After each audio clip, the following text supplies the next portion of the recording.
I talked to one of the people that I was working with who had a vision for retirement. I said, well, what's your vision for retirement? Well, I see myself in a beach, some tropical country drinking margaritas. And I thought, first, that's not a plan. That's a travel poster. It's like, okay, let's walk through this. All right, so you go down to this tropical country and you go sit on the beach and you have a margarita. It's like, okay, well, how many margaritas? Like 10? Okay, so going to do that. What, going to do that for 6 months? You'll be dead. Yeah, well, you'll be this pathetic, sunburned, fat. Yeah, unhappy, hungover, cirrhotic. In pain. Yeah, it's like that's your vision. Dehydrated. So how long can you have a margarita on a beach? Like maybe you can do that once every 6 months for 10 minutes, something like that. It's not a vision. It's true, but when you are working and slaving away, you think about that beach with your feet up, and the waiter comes over. Would you like another margarita, Mr. Peterson? Yeah. Yes, I would. Yeah, absolutely. And you're like, absolutely. all right, but baby. Right, exactly. But it's like this 16-year-old fantasy of paradise. It's like, well, and it just doesn't work out. So and the thing is that the thing that sustains people through life really is the lifting of a worthwhile burden. It's something like that. Yeah. And it's partly because we're social animals, right? It's like we're evolved to be useful to the people around us because they're much more likely to let us live if we're like that. Yes. So, and it's been very fun especially talking to young men about this. It's like, well, and that's the other thing too, is I think the world is full of darkness, let's say. And we could say each of us have a little bit of light. And if we release that light, if we let it shine properly, Christ, it's too cliched to go on with in some sense, but the world is a lesser place if you do not reveal from within yourself what you have to reveal. And the fact that the world is a lesser place actually turns out not to be trivial. Like if you aren't everything you could be, more people will die, more people will suffer, more evil will be unconstrained, more tyranny will reign, more chaos will remain chaotic and dangerous, all of that. Do you mean this by this in the sense of like the old proverb of the wings of a butterfly fluttering become a hurricane?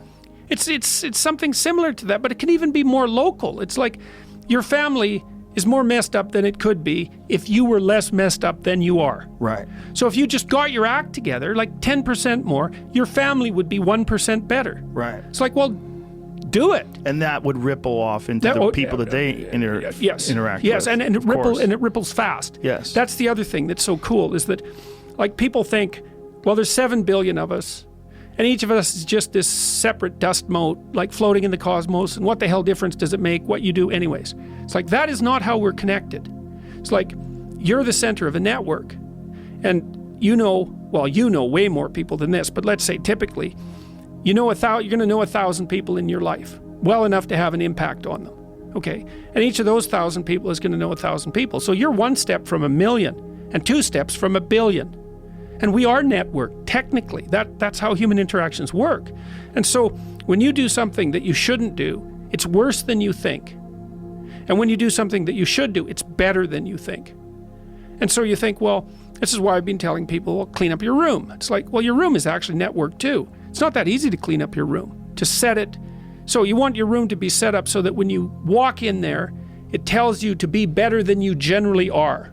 It's organized, it's got direction, everything's in its place. You try to do that in a chaotic household. I've watched people do this because I had students do these sorts of things as assignments. I'd say, look, pick a small moral goal, clean up your room, and just write down what happens as a consequence. So maybe these are students in a chaotic household. The whole place is a bloody mess. No one's taking any responsibility for anything. And so they decide they're going to start to clean up their room. And then the people in the household notice. Well, the first thing they do is get pissed off. It's like, who do you think you are? Like, you think you're better than us? Why do you think this is worthwhile? Who died and made you God? All of that. So just by trying to organize this little part of their life, they immediately run into the people whose actions they're casting in a dim light by trying to improve themselves to some degree. They might have to have like a thorough war in their household to be allowed to do something as simple as keep the room orderly. They find out very rapidly that A, that's way more difficult than it sounds, and B, that the consequences of it are far more far-reaching than people think. So that's quite fun. Because maybe part of it is that like everything around you is full of potential. Everything. maybe more potential than you could ever possibly utilize. And so maybe all you have is this little rat hole of a room in some rundown place in the world. It's like, fix it up. There's more there than you think. See what happens if you fix it up. And you'll fix yourself up simultaneously, because you'll have to get disciplined in order to fix up the room. And then you have a fixed up room, and you'll be a more fixed up person. It's like, you think that nothing will happen as a consequence of that? It's like all hell will break loose as a consequence of that. It's really worth trying. It is worth trying, and it's a concept that seems alien to people. But if you think about it, it makes sense. Well, people don't take what they have right in front of them seriously enough. It's like the wasting time thing. They don't do the arithmetic. You know, and they also don't understand. They devalue what they have right in front of them. Like another client I worked with was having a hard time putting his kid to bed at night. And so we did the arithmetic. It's like, well, I'm fighting with my kid for 45 minutes a night trying to get him to go to bed. Okay, so let's analyze that. All right, so what does that mean? Well, it means that both of you end the day upset. That's not so good, because why would you want that? It means that you're spending 45 minutes fighting when you could spend 20 minutes doing something positive, like reading to him, say. It means that you don't get to spend that time with your wife, so she's not very happy with you, plus you're annoyed because you don't see her, plus you blame it on the kid because he's the proximal cause. It's like, that's pretty damn ugly. And then let's do the arithmetic. It's like 7 days a week, 45 minutes a day. Let's call that 5 hours, 20 hours a week, 240 hours in a year. You're spending a month and a half of work weeks fighting with your 4-year-old son. You think you're going to like him?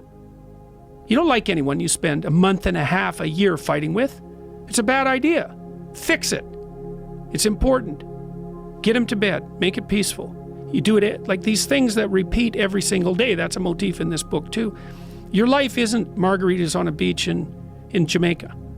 That happens now and then. Those are exceptions. Your life is how your wife greets you at the door when you come home every day. Because that's like 10 minutes a day. Your life is how you treat each other over the breakfast table. Because that's an hour and a half or an hour every single day. You get those mundane things right, those things you do every day. You concentrate on them and you make them pristine. It's like you got 80% of your life put together. These little things that are right in front of us, they're not little. That's the first thing. They are not little, and they're hard to set right. And if you set them right, it has a rippling effect, and fast too, way faster than people think. If something announces itself to you, which is a strange way of thinking about it, as in need of repair, that you could repair, then hey, fix it. You fix 100 things like that, your life will be a lot different. You know, I often tell people too, fix the things you repeat every day, because people tend to think of those as trivial, right? You get up, you brush your teeth, you have your breakfast, you know, you have your routines that you go through every day. Well, those probably constitute 50% of your life. And people think, well, they're mundane, I don't need to pay attention to them. It's like, no, that's exactly wrong. The things you do every day, those are the most important things you do. Hands down. All you have to do is do the arithmetic. You figure it out right away. So 100 adjustments to your broader domain of being, and there's a lot less rubbish around, and a lot fewer traps for you to step into. And so that's in keeping with Jung's idea about erasing once you've got your mind and your emotions together, and once you're acting that out, then you can extend what you're willing to consider yourself and start fixing up the things that are part of your broader extent. Now, sometimes you don't know how to do that. So you might say, imagine you're walking down Bloor Street and there's this guy who's like alcoholic and schizophrenic and has been on the streets for 10 years. He sort of stumbled towards you and, you know, incoherently mutters something. That's a problem. And it would be good if you could fix it, but you haven't got a clue about how to fix that. You just walk around that and go find something that you could fix, because if you muck about in that, not only is it unlikely that you'll help that person, it's very likely that you'll get hurt yourself. So, you know, just because while you're experiencing things announce themselves as in need of repair doesn't mean that it's you right then and there that should repair them. You have to have some humility. You know, you don't walk up to a helicopter that isn't working and just start tinkering away with it. You have to stay within your domain of competence. But most of the time, if people look at their lives, you know, it's a very interesting thing to do. You have to ask.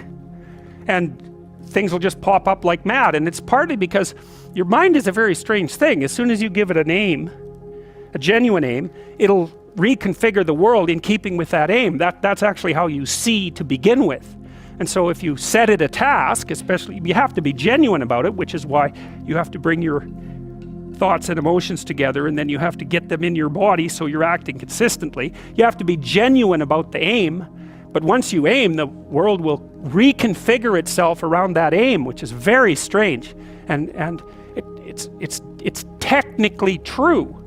You know, the best example of that, you have all seen this video where you watch the basketballs being tossed back and forth between members of the white team versus the black team, and while you're doing that, a gorilla walks up into the middle of the video and you don't see it. It's like, you know, if you thought about that experiment for about 5 years, that would be about the right amount of time to spend thinking about it, because what it shows you is that you see what you aim at.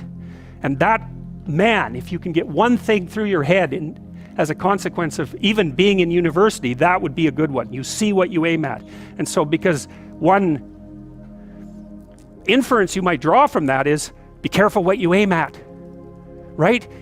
What you aim at determines the way the world manifests itself to you. And so if the world is manifesting itself in a very negative way, one thing to ask is, are you aiming at the right thing?